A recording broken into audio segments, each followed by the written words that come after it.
어제 그렇지 않아도 오늘 방송을 위해서였는지 토론회를 하셨는데 예, 했습니다. 100일 토론. 예. 문재인 정부 출범 후 바른정당 100일이라는 토론을 했는데 여기서 거의 셀프로 자신의 얼굴을 뺨을 막 때리는 그런 토론회가 있었습니다. 별로 주목을 못 받았어요. 우리 여기서 주목을 받게 하죠. 예. 그 취지는 그래요. 우리가 문재인 대통령 100일 평가를 하는 건 좋은데 사실 우리가 더 문제 아니냐. 문재인 대통령 어쨌든 전반적으로 볼 때 특히 정치적으로 국민들과의 소통에 있어서 뭐 굉장히 잘하고 있잖아요. 그건 뭐 명백한 사실이고. 어쨌든 지지율이 7, 80 가까이 나온다는 수치로 나오고 있죠.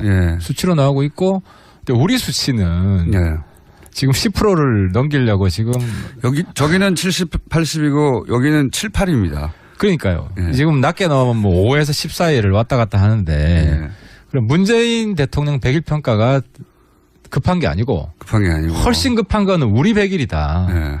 왜 이 모양이냐. 그런 거 잘하시잖아요. 원래 하태경 의원님이 갑자기 훅 나와가지고 일단 자기 뺨을 하나 세게 때리고 나서 그래서 이 100일 자체적인 헤어스타일도 바꾸셨네. 이건 지지율 비상을 위해서 제가 정말 태어나서 처음으로 롤을 한번 감아봤습니다. 한때 이정미 재판관. 저희 PD가 한 사람이 있어요. 모우광 PD라고 있는데 머리를 잘랐더니 IQ가 한 30 정도 떨어지게 보여요. 오늘은 근데 의원님은 한 30 정도 올라간 걸로 보입니다. 그러니까 이게 보수가요. 헤어스타일 잘 안 바꿔요. 저도 사실은 제가 이제 롤을 한번 감아 볼까 말까 고민을 많이 했어요. 한번 감아 볼까 하다가도 왠지 이 나이에 누가 뭐라고 할 것 같고. 그렇죠. 저도 신경을 좀 쓰거든요. 그리고 또 의원님 세대가 저도 마찬가지지만 남자가 그렇게 외모에 신경 쓰고 그런 세대가 아니에요. 그러면 안 된다고 배우는 세대. 맞아요. 그래서 저는 김어준 앵커 볼 때만 해도 저 머리를 언제부터 자신 있게 저렇게 하고 나갔지? 저는 거의 20년 가까이 했습니다.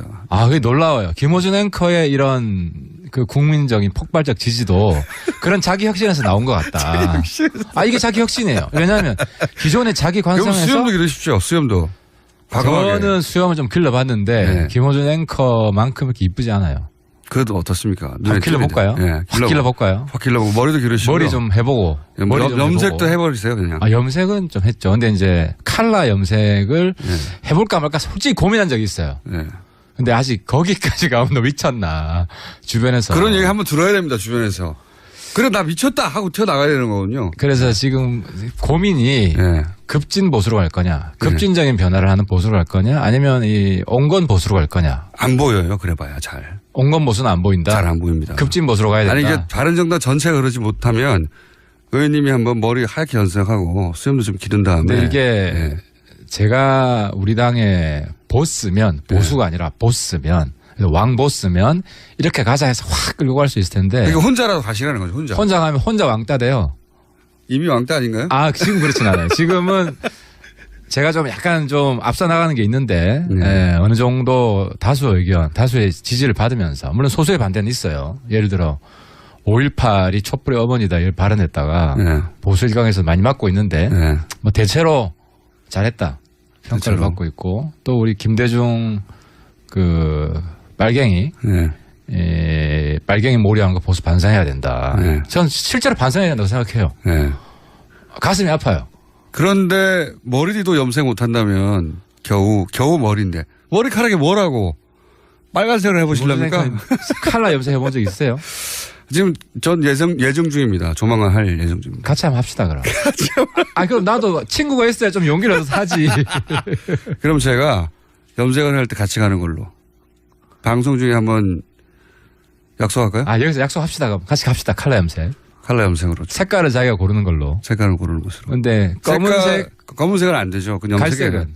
갈색도 안 됩니다. 갈색도 안 되고. 했다면 이거 좀 심각한데. 이거 빨간색 아니면 회색 정도는 돼야 염색했구나 미친 거 아니야 이런 소리를 듣죠. 회색. 어쨌든 검은색 제외하고. 그리고 갈색이 눈에 띄지도 않아요. 그렇지. 별 차이 없으니까. 어쨌든 눈에 띄는 걸로. 사진 찍었을 때 차이가 나는 걸로. 차이가 나는 것으로. 알겠습니다. 오늘 약속. 둘 다 하는 것으로. 이게 진짜 좀 핫한 것 같은데. 자. 정치 주제를 하지 말고 이런 얘기 좀 하시죠. 그래서 바른정당 100일을 돌아봤더니 어떻습니까? 예, 좀 차분히 좀 이야기하겠습니다. 이 부분. 네. 정당의 지지율이 확 오르려면 크게 두 가지 같아요. 하나는 리더. 근데 지금 YS나 과거에 1로 3김 예. 기억하시죠? YS, DJ, JP 예. 이런 리더가 없어요. 그 시절이 아니죠. 이제. 아니죠. 예. 그러다 보니까 압도적인 리더로 지지를 올리는 시대는 좀 지난 것 같아요. 예. 그래서 유승민 사실 후보도 지지율이 그때 7, 8%밖에 안 됐잖아요. 예. 그 정도 당의 지지율은 되거든요. 예. 그다음에 제일 중요한 게 비전과 정책인데 우리가 크게 두 번 실기를 했어요. 한 번은 창당 직후에 예. 지지율과 기대가 꽤 높았어요. 그때는 자유한국당보다 훨씬 높았죠. 그죠. 한 17%, 20%까지 갔는데 예. 그때 실기한 게 이제 우리가 착각한 게 뭐냐면 탄핵하고 말고의 차이는 있지만 예. 보수의 다른 정책에 큰 차이가 있느냐. 예. 여기에 대해서 그럴 줄 알았죠, 사람들이. 그렇죠. 명확한 답변을 못한 거예요. 그런데 그러면서 뭐 18세 뭐 그렇죠. 18세 실기를 하고 18세 연령 인하할 때 처음에 할 것처럼 했잖아요. 그거 사실 제가 주도해서 했어요. 결론을 네. 냈는데 네. 그 다음 날 그 회의에 참석 안 한 몇 분이 오셔가지고 네. 우리 보수가 어른들 표를 얻어야 되는데 18세 뭔 도움이 되냐. 그건 자유한국당에서 할 얘기였는데 그걸 그렇죠. 바른정당에서 하니까 그럼 얘네 똑같네 그러면서 확 떨어졌어요 진짜로. 확 떨어졌어요. 네. 그러니까 거기서 제가 깨달은 바는 박근혜 대통령 탄핵은 단순히 최순실 국정농단 그 하나만이 아니라 네. 박근혜 시대의 보수 정책 전반에 대한 탄핵일 수 있다. 그렇죠 지금 보면. 지금 보면 그래요. 근데 네. 당시에는 거기까지 생각이 미치지 못한 거예요. 그래서 이 정도 한 걸 가지고 무슨 큰 지지율이 떨어지겠느냐 하는 정말 안이함이 있었어요. 전 뼈저리게 반성을 했어요. 그때 한번 확 떨어졌고. 확 떨어졌죠. 그때 떨어진 걸 만회를 못하고 있어요 아직도. 그렇죠. 사실은 네. 그래요. 그러니까 정말 국민들이 냉정하고 정치가 냉정하다고 느낀 게 한 번 네. 마음을 이렇게 버리면 마음이 네. 떠나면 다시 오기는 더더욱 힘들다. 네. 주가 떨어지긴 쉬워도 올리긴 정말 힘들다. 근데 이제 두 번째 찬스가 문재인 대통령 취임하고 예. 출발은 좋았어요. 우리 유승민 후보만이 취임식 때 네. 그때 이제 국회에서 했잖아요. 그렇죠. 그때 칭찬 많이 받았습니다. 칭찬 많이 받았죠. 예. 그때 제가 우리 경선 때 주장했던 덧셈 정당. 문재인 대통령 성공을 위해서 야당도 같이 노력해야 된다. 네. 여당보다 야당이 더 성공을 위해서 노력해야 된다. 네. 사실 여당도 잡음이 있거든요. 왜냐하면 자기 내부에 자기 정치하는 사람 어느 정당이나 마찬가지인데.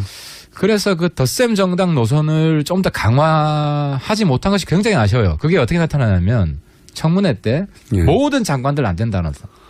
그렇죠. 그게 예. 발목 야당이 된 거죠. 예. 여전히 옛날 야당하고 뭐가 다르냐. 예. 거기서 차별화 또 실패한 거예요. 그거 맞습니다. 예. 그래서 사실은 그러니까 구분하지 않기 시작한 거죠, 사람들이. 맞습니다. 한국당하고 정당을 구분해서 보려고 하는 시도를 멈춰버린 거예요, 그때. 그렇습니다. 똑같은 소리 하고 있는데 뭘 구분해서 보냐. 예. 그래서 제가 정말 아쉬운 게 그때 이제 정병국 대표가 물러가고 네. 비대위원장 이야기할 때 그냥 과감하게 비대위원장 경선하자. 나도 출마할게. 예. 하태가 그때부터 질렀어야 되는데 왜냐하면 이게 문재인 정부 취임하고 지도부 없는 상태로 갔어요. 한동안 갔죠. 한 두 달 정도 갔죠. 그때 스탠스가 왔다 갔다 했어요, 사실. 아니죠. 그때 스탠스는 한국당 스탠스랑 별 차이가 없었죠. 왔다 갔다 한 게 아니라. 그러니까 일부 의원들은 그러면 안 된다고 주장하는데. 그렇죠. 그건 이제 지도부 목소리가 아니었기 때문에. 일부 의원들은 그러면 안 된다고 말하는데 실제로 당의 목소리로 표현되는 것은 결국은 모든 후보들을 반대하고 자유한국당과 주장이 거의 다를 바가 없었기 때문에 구분이 필요 없어져 버리기 시작했죠. 그때. 그렇죠. 그때 이혜훈 대표나 저나 저도 그때는 이제 뭐 강경화, 김상조 화끈하게 밀어주자. 그건 우리가 추진하던 경제민주화나 그리고 외교에 있어서도 새로운 외교에 맞다. 이런 주장을 했었죠. 그래서 특히 김상조 위원장 같은 경우에는 지금 대표가 된 이혜훈 의원이나 의원님이 그동안 주장했던 것과 결이 같잖아요. 그렇죠. 차이가 없죠. 그러면 김상조 위원장 정도는 진짜 적극적으로 지지를 했었어야 하는 건데. 결이 같을 뿐만 아니라 이거 이제 여기서 하는 이야기인데 민주당 내에 김상조가 약하다. 너무 온건하다. 네. 이렇게 반대하는 분들도 있었어요. 오히려. 그래서 네. 김상조 카드는 민주당 내에 내부 분란 카드도 되겠다. 내부 분란 카드 되겠다. 실제로 보세요. 김상조 공정위원장 하고 나서 네. 5대 재벌을 별로 안 건드려요. 그건 밑에 단을. 그중에 그건 이제 계획이 있다 말씀하시긴 했는데 어쨌든. 근데 이제 저희들이 안심한 것은 왜냐하면 5대 재벌은 여태까지 뭐 참여연대 등등 김상조 그 교수 시절에 네. 시민운동가죠. 네. 시절에 실제로 많이 견제를 했고 압박을 해서 좀 개선된 면이 있어요. 네. 그리고 한때는 SK텔레콤의 사회이사 참여연대에서 뭐 절반을 추천한 적도 있고 그만큼 그 5대 재벌은 좀 부분적이지만 네. 변화가 있었고 그 밑에 따는 방치 상태로 있었던 거죠. 그래서 지금 김상조 위원장 높이 평가하는 게 본인이 이 경제 공정한 시장 경제 이 부분을 주도해 왔기 때문에 그 역사를 가장 잘 알고 지금 가장 그 문제가 많은 곳을 제일 잘 아는 사람이다. 어쨌든 훌륭한 분이죠. 이런 분 적극적으로 지지를 했어야죠. 그러니까요. 그게 이제 개별 의원들 몇몇은 얘기를 해서 보도가 되고 그런가 보다 하면 그 다음날 바로 또 반대하는 당론으로 나오니까. 근데 거기 우리가 좀 말린 것도 있는데 이제 청와대가 5대 비리 얘기를 했잖아요. 네. 5대 비리 네. 이제 문제가 되는 사람은 안 뽑겠다. 근데 사실 그게 비현실적이거든요. 네. 근데 이제 이런 부분은 이제 청와대 공격하는 것만 한 거죠. 우리가 대안을 내서 5대 비리 중에 뭐 이거는 뭐 그렇게 청와대만 동의해주면 우리가 문제 삼지 않겠다. 이런 식으로 대안을 내면서 청와대보다 더 성숙한 자세를 보이는. 그러니까 지금 국민의 수준이 굉장히 높은 거예요. 그때 전략은 그냥 사과하라였어요. 사과하라. 그렇죠. 계속 사과하라로 간 거죠. 네. 옛날 방식이에요. 그게 전부 다. 그렇습니다. 그러는 사이에 보수 정당 사이에서도 차별점이 있을 것이고 보수 정당 말이 통하는 보수 정당을 키워야 한다. 같이 가야 된다라고 하는 주문들 꽤 있었거든요. 초반에. 그렇죠. 그러다가 그 목소리 점점 줄어들면서 이거 뭐 똑같네. 이렇게 넘어가기 시작했어요. 그거는 남 탓할 것이 없는 게 바른정당이 그 찬스를 못 살린 거 맞습니다. 실제. 실제 맞습니다. 그러면 항상 이중 플레이라고 가장 하고. 큰 책임은 자기 자신한테 찾아야 되고 그것이 새 정치의 출발이다. 그 두 번 정도 실기를 한 겁니까 그럼? 크게? 2번 실기를 한 거죠. 그런데 지금 다시 점수를 딸 수 있는 기회가 영원히 안 오진 않아요. 그래서 어쨌든 물론이죠. 네. 자극을 주기 위해서 100일 평가를 했는데 예. 어쨌든 이 100일 평가를 계기로 좀 더 박차를 가해야죠. 예. 눈은 자꾸 문자 창을 향하시는군요. 이 말을 하는데 여기 올까 안 올까. 저는 문자 잘 안 보입니다. 지금 문자 안 보고 있습니다. 안 보시는 게 좋고요. 아니 그래서 그렇게 2번 정도 실기를 했다라고 이제 스스로 말을 하시니까 거기 참석했던 다른 뭐 전문가들도 굉장히 강한 비판이 있었어요.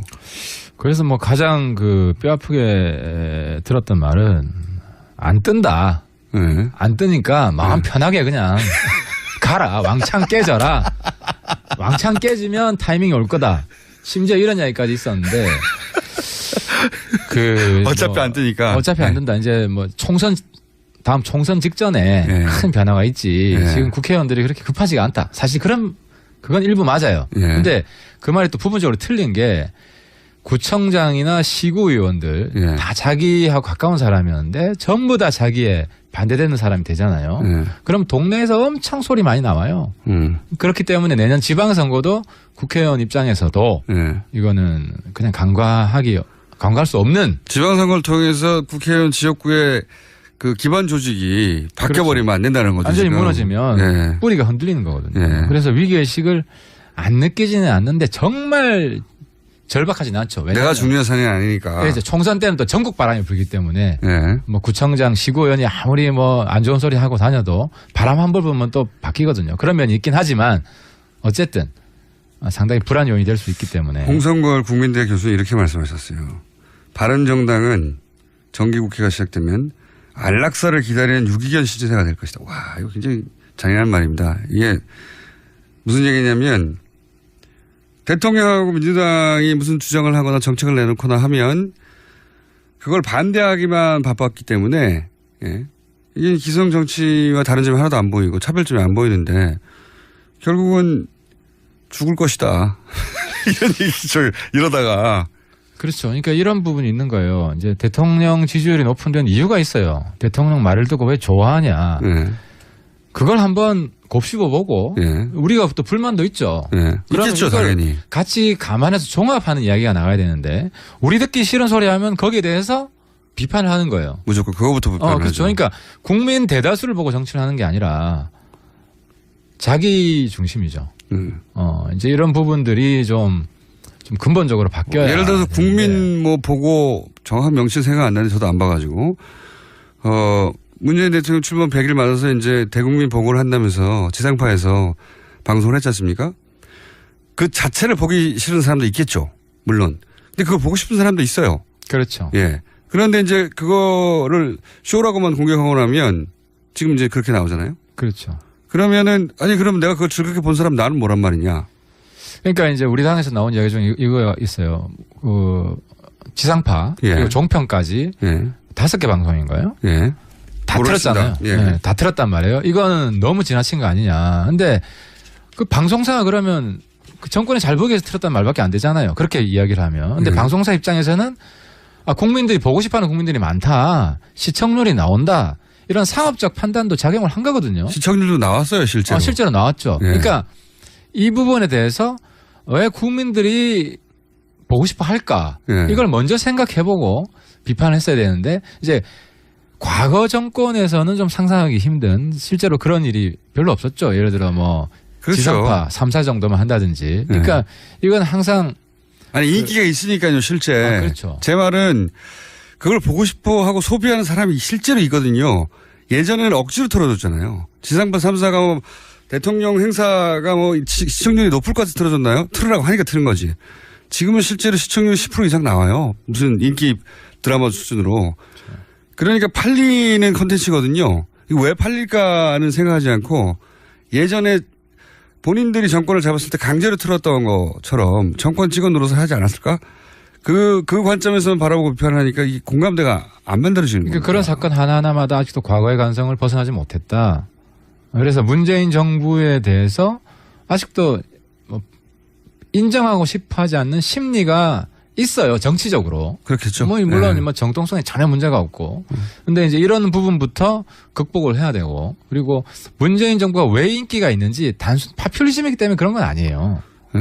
그래서 이 부분을 마음에 와닿는 부분이 있어서 인기가 있는 거를 그걸 분석할 생각을 하지 않고 자꾸 공격만 하는 겁니다, 지금. 그렇습니다.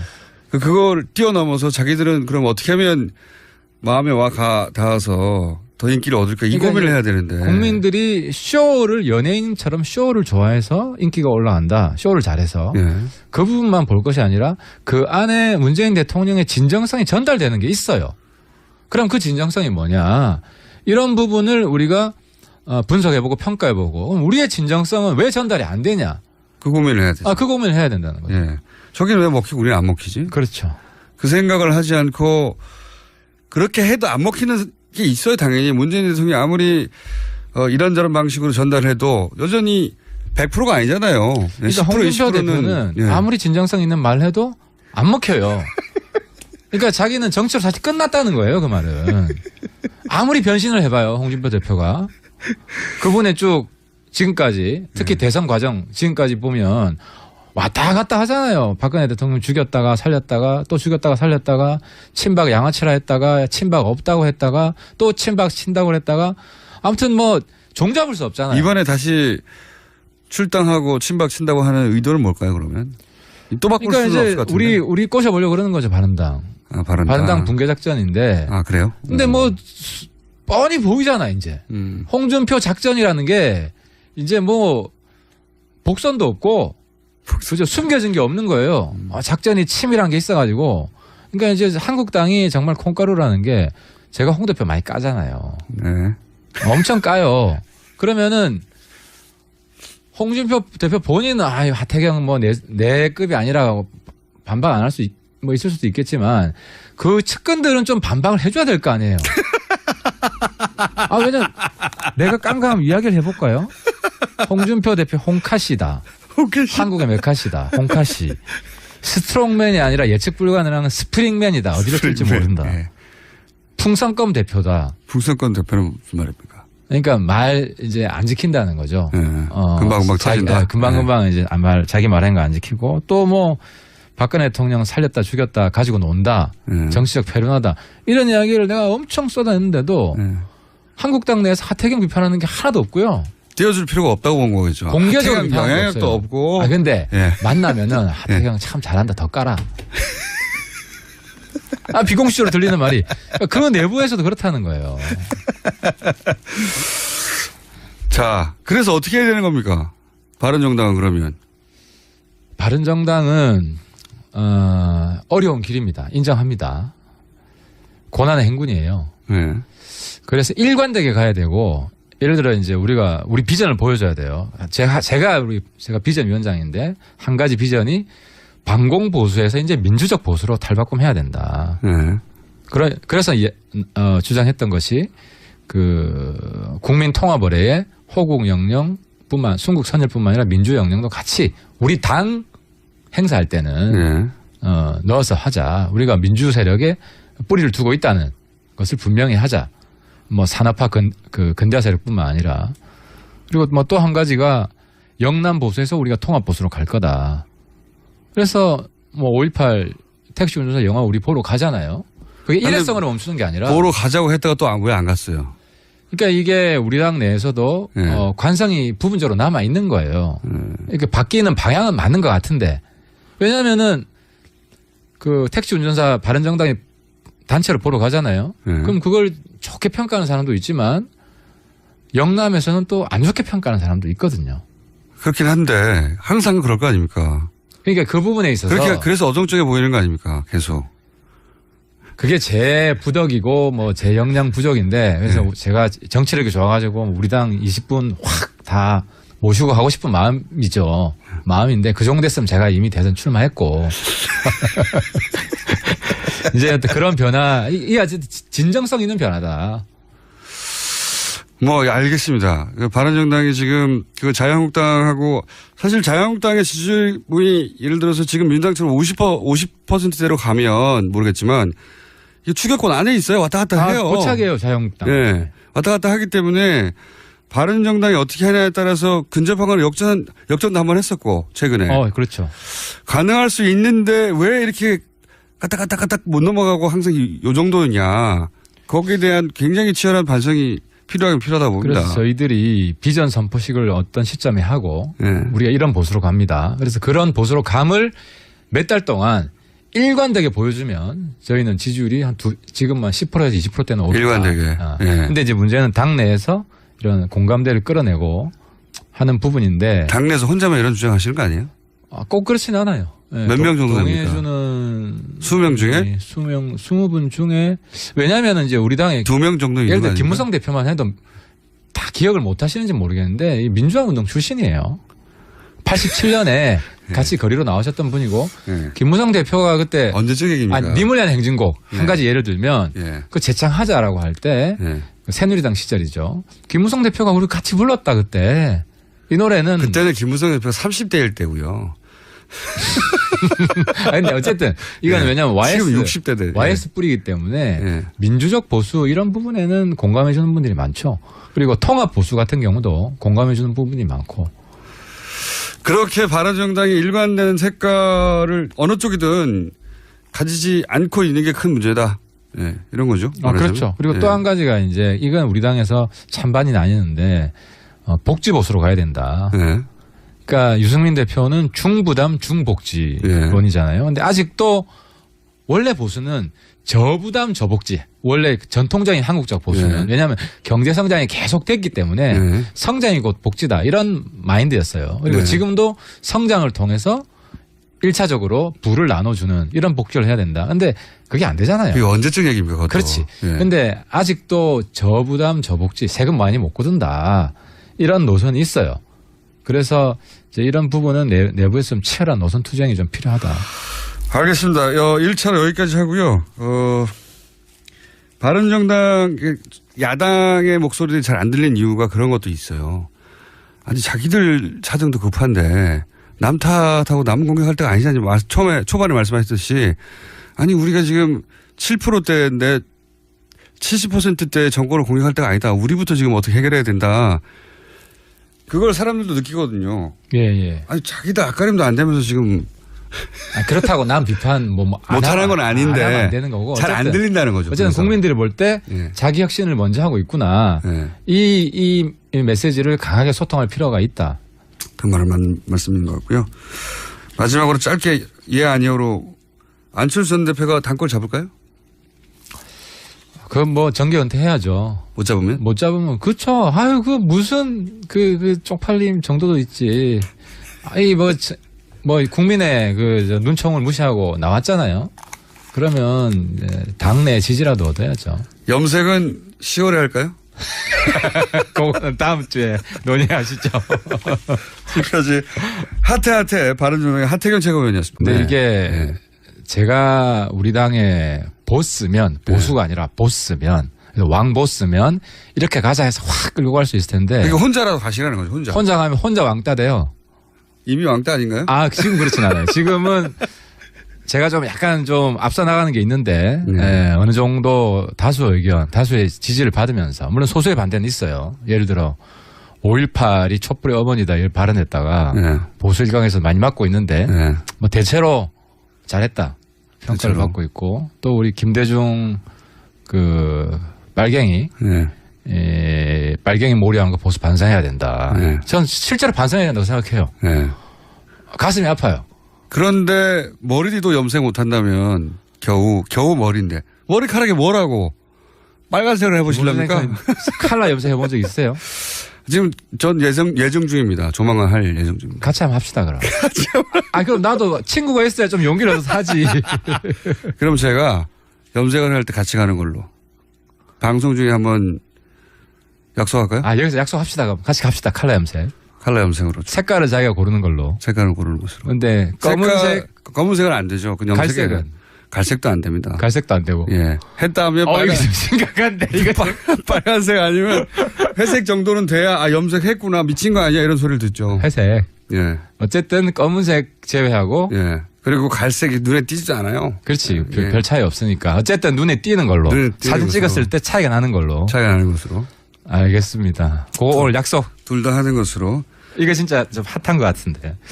자. 정치 주제를 하지 말고 이런 얘기 좀 하시죠. 그래서 바른정당 100일을 돌아봤더니 어떻습니까? 예, 좀 차분히 좀 이야기하겠습니다. 이 부분. 정당의 지지율이 확 오르려면 크게 두 가지 같아요. 하나는 리더. 근데 지금 YS나 과거에 1로 3김 기억하시죠? YS, DJ, JP 이런 리더가 없어요. 그 시절이 아니죠. 이제. 아니죠. 그러다 보니까 압도적인 리더로 지지를 올리는 시대는 좀 지난 것 같아요. 그래서 유승민 사실가 저도 마찬가지지만 남자가 그렇게 외모에 신경 쓰고 그런 세대가 아니에요. 그러면 안 된다고 배우는 맞아요. 그래서 저는 김어준 앵커 볼 때만 해도 저 머리를 언제부터 자신 있게 저렇게 하고 나갔지? 저는 거의 20년 가까이 했습니다. 그게 놀라워요. 김어준 앵커의 이런 그 국민적인 폭발적 지지도 그런 자기 혁신에서 나온 것 같다. 이게 자기 혁신이에요. 왜냐하면 기존의 자기 관성에서 수염도 기르십시오. 수염도. 과감하게. 저는 수염을 좀 길러봤는데 김어준 앵커만큼 이렇게 이쁘지 않아요. 그래도 어떻습니까? 확 길러볼까요? 확 길러볼까요? 확 길러보고 머리도 기르시고. 머리 좀 해보고. 염색도 해버리세요 그냥. 염색은 좀 했죠. 근데 이제 칼라 염색을 해볼까 말까 솔직히 고민한 적이 있어요. 근데 아직 거기까지 가면 너 미쳤나. 주변에서. 그런 얘기 한번 들어야 됩니다. 주변에서. 그래 나 미쳤다 하고 튀어나가야 되는 거군요. 그래서 지금 고민이 급진 보수로 갈 거냐. 급진적인 변화를 하는 보수로 갈 거냐. 아니면 이 온건 보수로 갈 거냐. 안 보여요. 그래봐야 잘. 온건 보수는 안 보인다. 잘 안 보입니다. 급진 보수로 가야 된다. 이게 바른정당 전체가 그러지 못하면 의원님이 한번 머리 하얗게 연색하고 수염도 좀 기른 다음.